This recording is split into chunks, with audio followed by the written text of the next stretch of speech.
This country is controlled by the Pentagon. Now, who do you suppose killed Kennedy? The National Security Agency have the hit teams. The United States Army, of course, has its contingency plans for putting down civil disturbance in the United States. They had these programs in the 1960s called Cable Splicer and Garden Plot for entering onto the scene in the event of civil disturbance in the United States. These activities continued on into the 1980s, but the main agency that became involved on the civilian side was FEMA, the Federal Emergency Management Agency.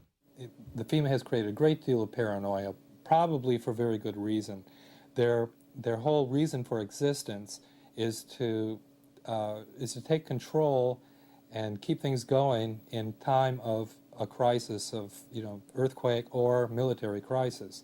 In the instance of a military or political crisis, we don't know what extremes they're willing to go to. They've drawn up their martial law plans. One of the things that grew out of the military contingency planning, such as Cable Splicer and Garden Plot, was the military assistance to the police forces in organizing these and training these SWAT squads. These are, in fact, outright militarized police units, even though they are civilian.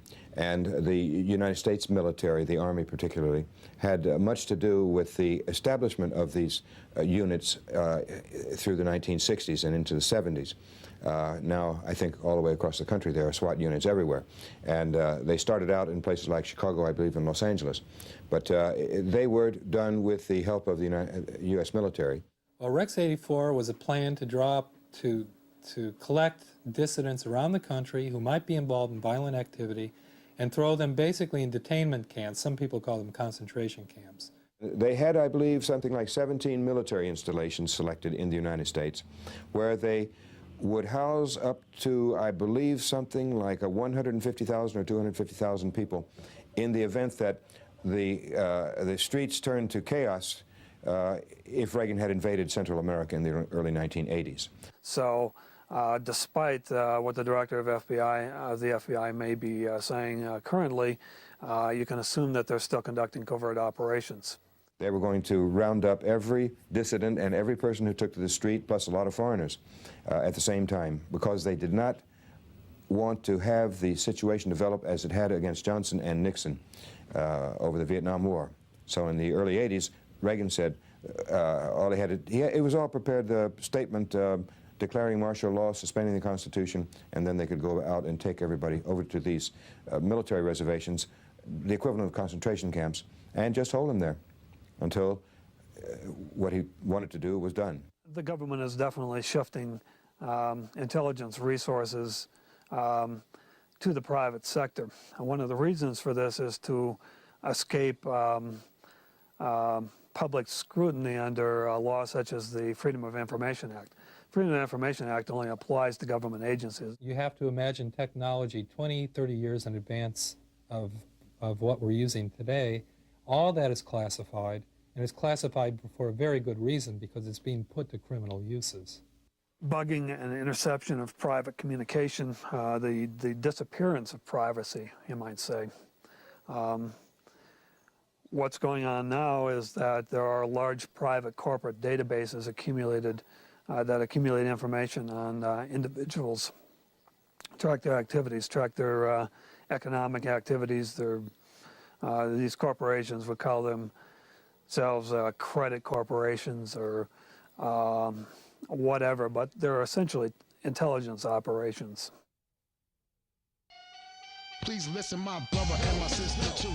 Although these lines may not apply to you, we need less killing, less killing, more chilling. We can reach the pinnacle if our mind is willing. Less drinking, more thinking. What the hell is shocking? Our minds, body, spirits, and our bodies is shocking. I mean to suggest, what the hell is shocking? We can live a little better. I do profess. You see the stogie leads to the bottle to the joint. It's a domino effect. If you get my point, the joint to the coke to the dope, and you know what? The wake up either dead or broke.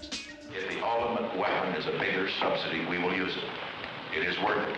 It's worth $50 million this year, if that's what it costs to buy a $3 million crop, if it'll do the job. Now, it may be there be social problems and the political problems and the rest and their embarrassment that won't do the job. My guess is that $50 million would do it, but it is worth it to this country. If that will do the job, pay $50 million.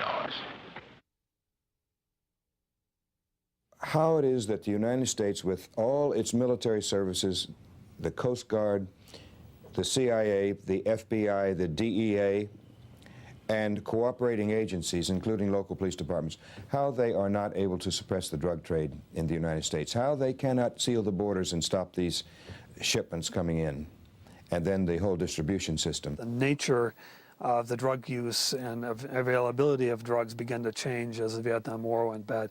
Specifically, there was a shift from the availability of relatively innocuous drugs like marijuana and hashish on the street to those drugs becoming relatively scarce due to federal drug programs, and there appearing instead a large quantity of very pure, very cheap heroin. DEA, FBI, CIA, military, they're all into this international narcotics trafficking. So it doesn't mean that any particular target is only the area of one intelligence agency, because there are all kinds of interagency working groups in which they coordinate their activities directed toward a single target. The drug trade always supports the government's internal political agenda. It has never not supported the government's internal political agenda. For an example, the phenomena that we saw with the Nicaraguan situation, which we call the Iran-Contra affair, Iran had less to do with the Iran-Contra affair, in our opinion, than Colombia, because it was the Colombian drug pushers which opened up avenues for finance that the United States government could not get legally from the Congress. Some of the Hmong tribespeople were involved in the production of poppies, and under the CIA, that production greatly increased, and the revenues from the sale of those drugs, which were flown out by CIA proprietary airlines, were used to further finance covert operations by the CIA. So what the United States government did was to get the ready cash through Elliott Abrams that allowed drugs, cocaine, to come into these poor communities all over the country as a means to then serve the secondary agenda, which is to sedate and control and criminalize as many of those Black and Latin people that they can. One of the effects is to take totally out of the political picture a whole generation or two of young Black males who either get involved in the drug trade and end up in prison, or who get involved in consumption and do not get involved in politics. It's the state that builds the archipelago of prisons. It's the state that invents a rhetoric of 3 strikes and you're out. It's the state that invents a vocabulary that is soaked in crime, which is meant to describe the lives of young people, adolescents, basically.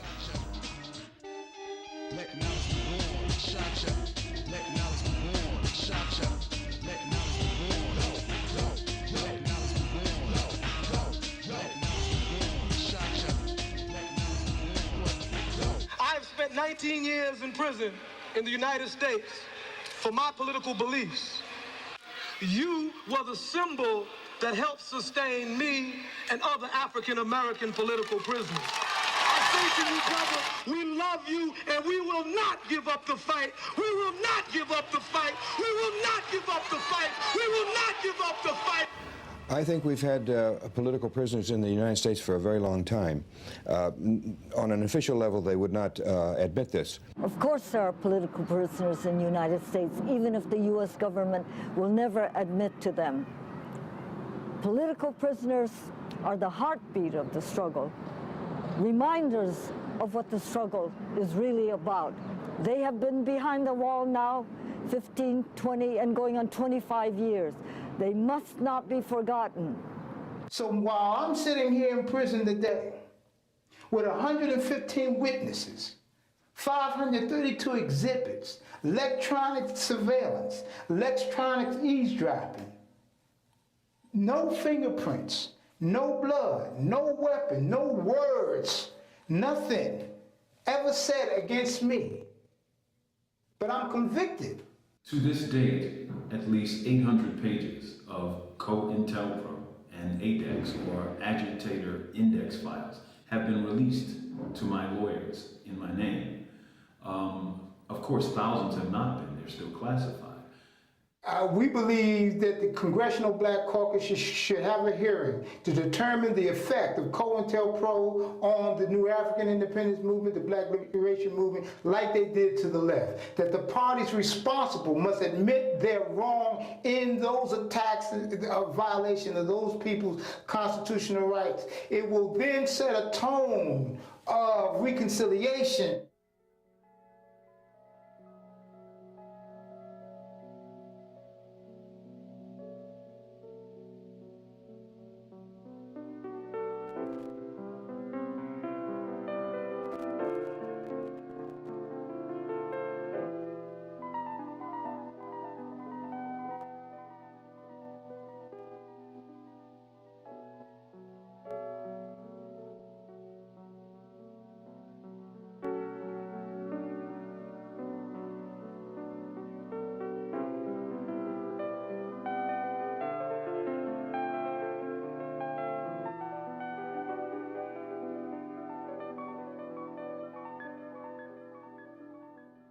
A single stone or a grain of sand, as we are each individuals, if we change ourselves, if we do one small thing, it's much better than people trying to do big things and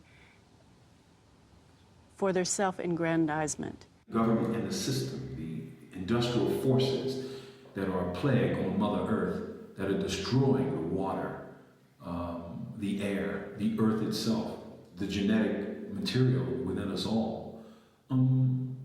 It isn't just destroying it for people in Africa, or people in Southeast Asia, or people in Latin America. It's destroying it for every being on Earth. And I mean every being. I don't mean every man, woman, and child. I mean every living entity.